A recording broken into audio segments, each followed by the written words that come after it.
Hi, this is just going to be a small video about how to remove a wheel from a Riese Muller Load 475 using some really minimal sets of tools. So the only tools I'm going to use in this video are these Cobra mini pliers in this set that comes here and the standard tools available in the Wera tool set. So this is just like the standard Wera bicycle set. And the deal is, the tricky part about this is there's this spring under here that has a huge amount of tension. But if we remove this little pulley wheel here, which we can do pretty easily with the screwdrivers and the pliers, we will be able to get this out of here and pull this belt out and pull this wheel out without too much difficulty. So let's see how this goes. This is a one-take video, so don't expect the smoothest experience in life here while I try to find the right tools, but hopefully I have a somewhat decent memory of what I'm doing here. So let's see here. If I remember correctly, last time I did this, I don't think I actually needed to put the pliers in the back of this to get this off of here. Maybe I do. I can feel it rotating just a little bit back behind. So let's grab onto it here really briefly. So the trickiest part about all this is grabbing back behind here. Let's see here, but thankfully these little mini Cobra pliers, it is no problemo to grab back here and to pull this little wheel off. And they are just as handy later on when you need to get this wheel back on here, to be able to grab onto this little nut just like this, which is the game we'll play later on. So let's get this puppy pulled out of here. So this is where just the regular old pliers come in handy. And we'll just pull this puppy out of here. There we go. So now we have the parts off. We're doing great so far. So now we've detensioned this belt. So now our lives get considerably easier. So we can get this belt. We can weave it back out of here.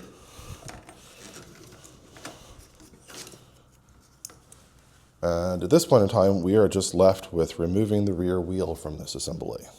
So to do that, I'm going to pause here just for a moment. So the next thing I'm going to do after reorienting myself here is I'm going to just empty out the air out of the wheel. It just makes this whole process a lot easier later on. So I'm just going to take off my little cap here. And this is one that actually can be used to remove your central plug from the wheel here. Getting this air out of here just makes it easier to fit the wheel back out of here. Just want to get rid of as much air pressure as we can.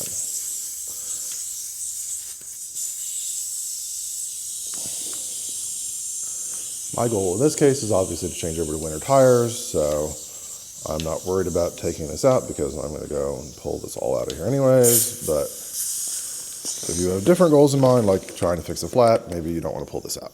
So, okay, I'll just kind of put my valve core back in just so I don't get it lost for now. But all that air is basically out of there. So now we are in a much easier position to get this tire out of here. Great. Let's see, I don't like this to be that tight either, so we'll just loosen this up a little bit too. We're at it here. Okay, great. And just so we don't have this run off somewhere, we'll just throw it back on here just for now.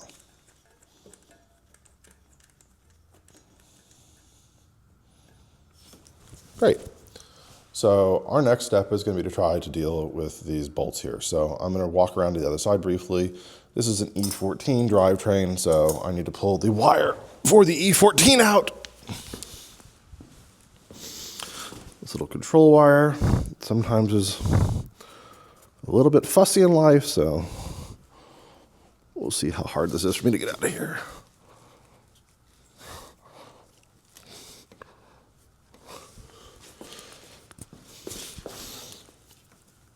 Everyone can feel better now that you're not the only person that struggles to get this E-14 wire out of here.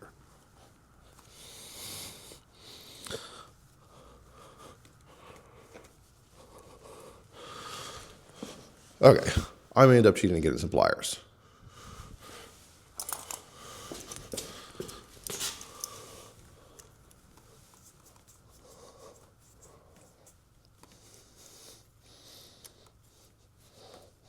There we go.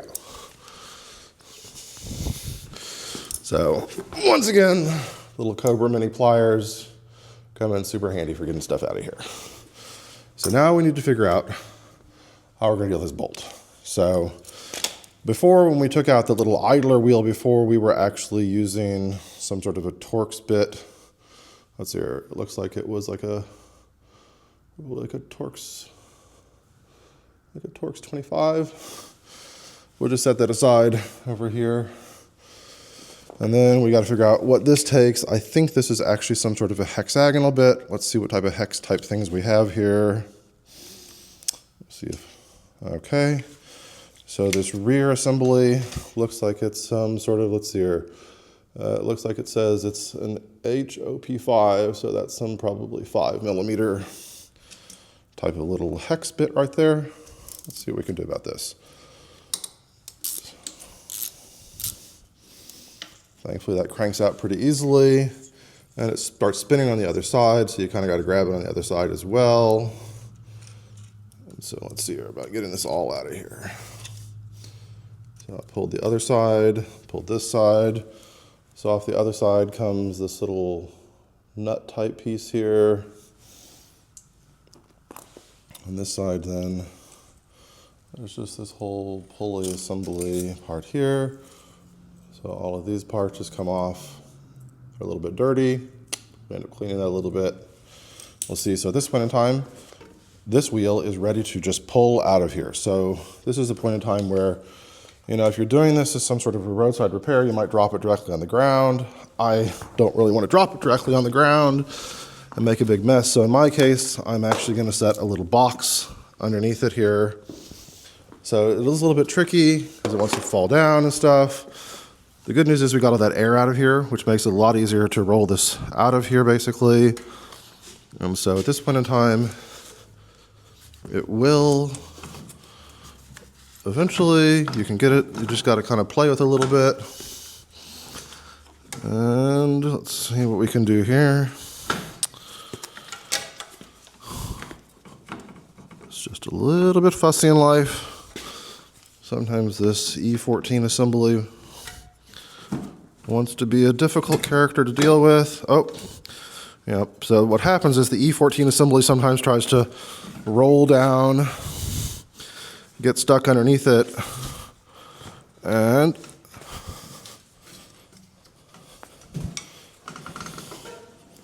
there we go. And we are off. And so that, in the end, is how you get one of these wheels out of there with these tools. Getting it back on is the exact reverse process, and I'll take a recording of that as well. Okay, so we're back. So I enlisted some help with some little stands to help me prop this up, usually for working under a car.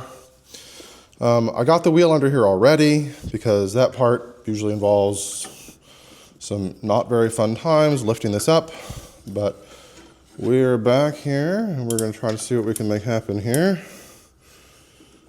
So ultimately what we're going to try to do is get this belt all wrapped around all these parts. Let's see what we can do. So first we got to get this belt wrapped around this front cog.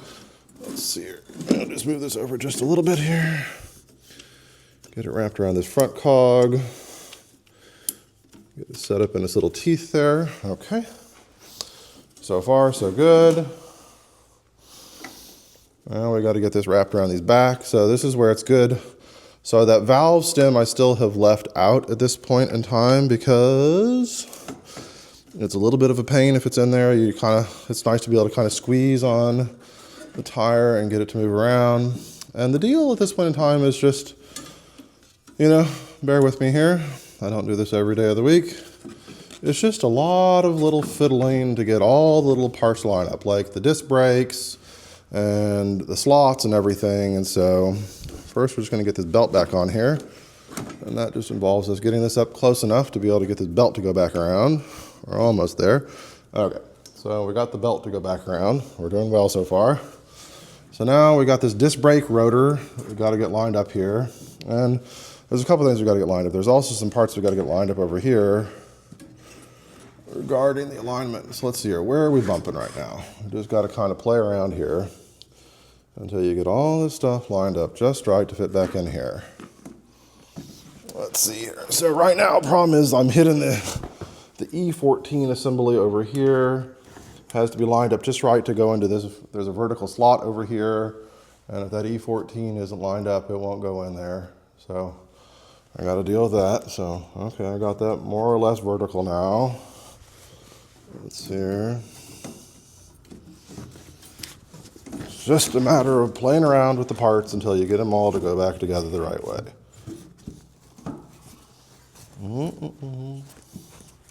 I'll probably just turn off for now, just so you don't have to see me sit here and fight back and forth constantly with this thing.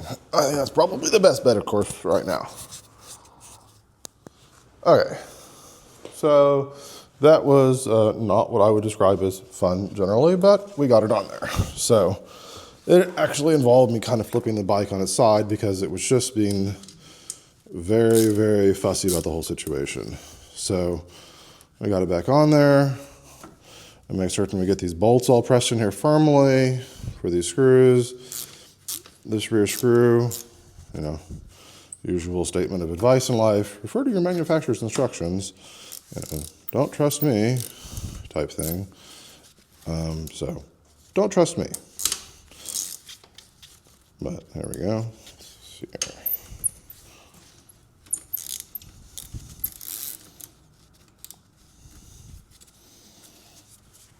There's our little idler wheel. It doesn't require a huge amount of force. In fact, you don't want to overdo it. You're just trying to make sure it doesn't fly off. You're not trying to kill the thing into place. So at this point in time, we've got this belt assembly here, and we've got our belt, and it's loose like this. So now we're going to need to start to put these parts back in here. So we're going to switch back to our Torx 25 from the 5mm hex that we had before. We're going to take this little nut part, we're going to get it lined up in here pretty well. It's like at a very comfortable, not quite, maybe one more down. We can hold this thing nice and tight. Get it back there. Oh, maybe right in between, maybe. Let's see here. Nope. Lost it.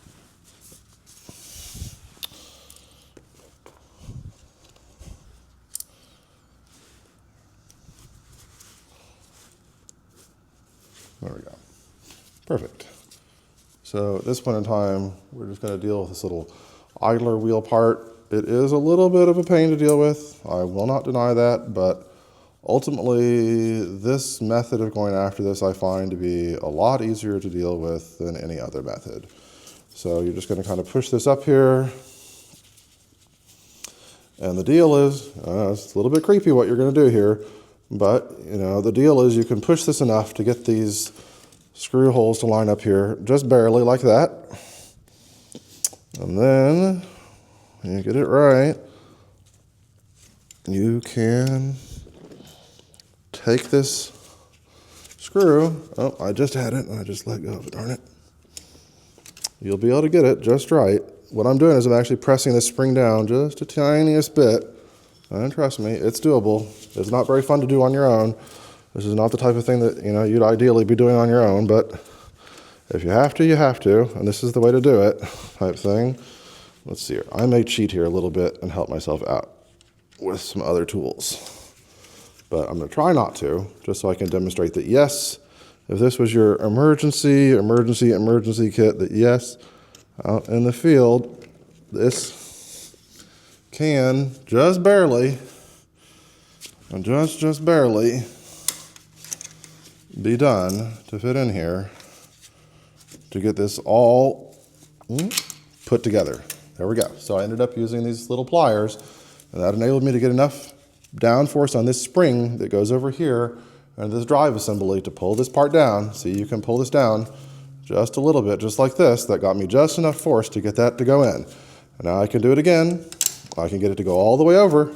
So now I can feel it over here with my index finger on the other side. And so now what we can do is we can use our other pliers. We can grab onto this nut and we can grab onto our wrench here, and we'll be able to just barely slip it back behind here, just barely, I can slip that wrench back behind. I can get a hold of it over here, get that nut on there, grab on here, get the direction right. And there we go, and we're off. And we're able to get this tightened down. Here we go, and I'll grab on again with my wrench here. We will be able to grab onto the back here. It's just small enough. This little baby wrench can just fit back here. You can just grab onto it.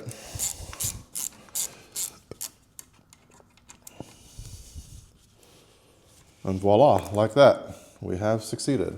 Let me see if I can get you a close-up picture here of what this looks like on the back of this here. Let me see here.